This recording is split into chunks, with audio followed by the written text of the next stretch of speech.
Fala galera, hoje eu tenho uma pergunta para você. Você sabe o que é EBITDA? Você tem pesadelos quando ouve essa palavra e até hoje não sabe o que é. Nesse vídeo vamos responder exatamente o que é, como calcular com exemplos práticos. Meu nome é Lucas e esse é o canal Irmãos Investidores. O famoso EBITDA são Earnings Before Interest, Taxes and Depreciation and Amortization. Mas Lucas, o que é isso? O que é esse inglês chato aí, cara? Fala português. É o lucro operacional antes de despesa de juros, despesa da dívida, impostos e antes da depreciação e amortização. Como a gente calcula de forma prática? Então a gente pega o EBIT e soma a depreciação e amortização, que a gente vai achar esse número na demonstração de fluxo de caixa. Esse EBITDA, ele representa o potencial de geração de caixa daquela companhia. Mas Lucas, como assim o potencial? Porque de fato, para a gente saber a geração desse EBITDA, a gente ainda paga impostos, paga juros, paga investimentos no capital de giro para saber o fluxo de caixa das entidades operacionais, que é o CFO, que de fato essa é a geração de caixa daquele ano. Vamos pegar aqui o exemplo da Movida para tentar entender quanto que é esse número. O EBIT da Movida, que foi 2,4 bilhões de reais, mais a depreciação e amortização de 1,1 bilhão de reais. Gente, somos hoje, vai dar 3,5 bilhões de reais de EBITDA nesse ano. Não tá claro para mim por que eu não olho lucro, por que eu não olho receita? Me dê um caso mais fácil para entender o que é EBITDA. Tá bom, meu caro investidor, vamos supor que você tem um mercadinho aí no seu bairro, né? Você fatura, tem sua receita, o que você tem que pagar? O custo dessas mercadorias, a gente paga depois as despesas, principalmente despesas de salários com os funcionários, a despesa do seu salário, despesas gerais e administrativas da operação ali do seu mercadinho. Depois dessas coisas, a gente tem receita menos custo, menos despesa, a gente vai chegar nesse lucro operacional antes de pagar imposto e juros da dívida. Esse é o EBIT do seu mercadinho. O que falta para chegar no EBITDA? Somar a depreciação e amortização. Ah, mas Lucas, por que a gente soma esse cara? Porque em termos contábeis, a depreciação e amortização não somente é um custo caixa, algo que você desembolsou caixa para pagar. A depreciação e amortização é uma métrica que tenta ajustar aquele valor de imóvel, por exemplo, que na medida que você compra e vai usando, ele vai perdendo valor, porque ele está sendo usado. Essa perda de valor é a depreciação e amortização. Não significa que esse valor que você perdeu é o que você desembolsou de caixa. Na verdade, é o que você vai perder se você for vender aquele imóvel. Então você está lá no seu mercadinho, tem um imóvel, 2, 3, 10 imóveis, todo esse valor de depreciação e amortização que não é caixa, ele é somado a esse EBIT para você ter uma métrica que tira esse efeito não caixa. Então o EBITDA é esse lucro operacional antes de pagar esses juros da dívida, impostos e depreciação e amortização. Tá bom, e o que a gente faz com esse EBIT? O que esse 3,5 bi da Movida significa para mim, eu, credor, que comprei a debênture da Movida?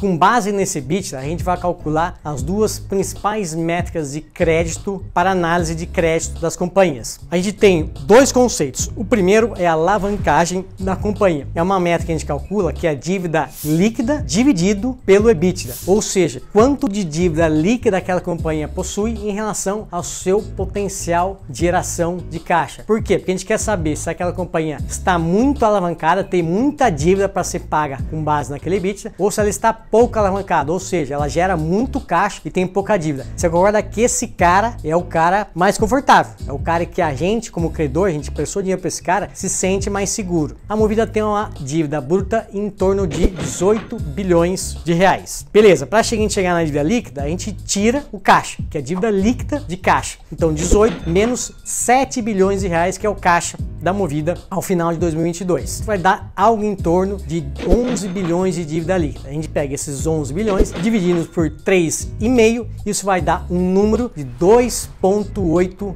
vezes. Lucas, o que é esse 2,8 vezes? É o quanto que a dívida líquida é maior do que o EBITDA, ou seja, a Movida precisa de 2,8 anos ou 2,8 vezes aquele EBITDA que ele gerou naquele ano para pagar toda a sua dívida líquida. Então, quanto mais esse número, mais alavancada a companhia está. Quanto menor esse número, menos alavancada a companhia está. Agora, meu amigo, você concorda que quanto mais alavancada, mais ela precisa gerar aquele EBITDA, mais tempo e esforço para pagar. E do outro lado, quanto menor esse número, menos tempo ou mais conforto você tem, porque a dívida líquida não é tão grande em relação ao que ela gera de caixa. Então você concorda, meu caro investidor, que quanto mais alavancada, tende a ser o risco de crédito. Quanto menos alavancado, tende a ser menor o risco de crédito. Por que eu falei de que tende a ser? Porque não é só uma métrica que a gente olha. Não é fácil. Não é compra ou vende baseado em um único número. A análise de crédito, ela é complexa, ela tem várias etapas, ela olha a história da companhia, não olha só um ano, olha várias métricas, inclusive o mercado faz todos os seus ajustes para cada métrica. Vamos agora falar de uma segunda importante métrica de crédito, que é a cobertura de juros. Significa que é esse EBITDA dividido pela despesa de juros, ou seja, é o quanto a companhia gera em relação ao que ela tem que pagar de juros. Você concorda, meu amigo investidor, que quanto maior a cobertura, mais o seu conforto de crédito, porque mais ela tem esse EBITDA para pagar aqueles juros. Então, vou dar um exemplo. A Movida teve um EBITDA em 22 de 3,5 bilhões de reais e uma despesa de juros em torno de 2 bilhões de reais, ou seja, ela ainda gerou 3,5, paga a sua despesa de juros em torno de 2,2 bilhões e sobra um tanto. Essa gordurinha que ela tem acima dessa despesa significa que ela paga com algum conforto os seus juros que você emprestou aquela dívida. Já a gente pega uma situação em que vários anos a companhia tem esse EBITDA abaixo da despesa de juros, o que significa que ela tem dificuldades ou vai ter de pagar esses juros. Ah, mas Lucas, então esse juros você me falou que tem a ver com a dívida, cobertura vai mal, como vai a alavancagem? Putz, perfeito, cara. Então, geralmente, uma cobertura fraca, abaixo de 1, significa também uma alavancagem alta. Por quê? Porque ela tem muita dívida, essa muita dívida tem juros para pagar e esse EBITDA não é o suficiente. Então, uma companhia alavancada, a gente também pode observar, em alguns casos, que a cobertura também é fraca. Nessa situação, alta alavancagem, cobertura fraca, é onde você não quer estar investido comprando as debêntures dessa companhia. Para dar também outros exemplos, as companhias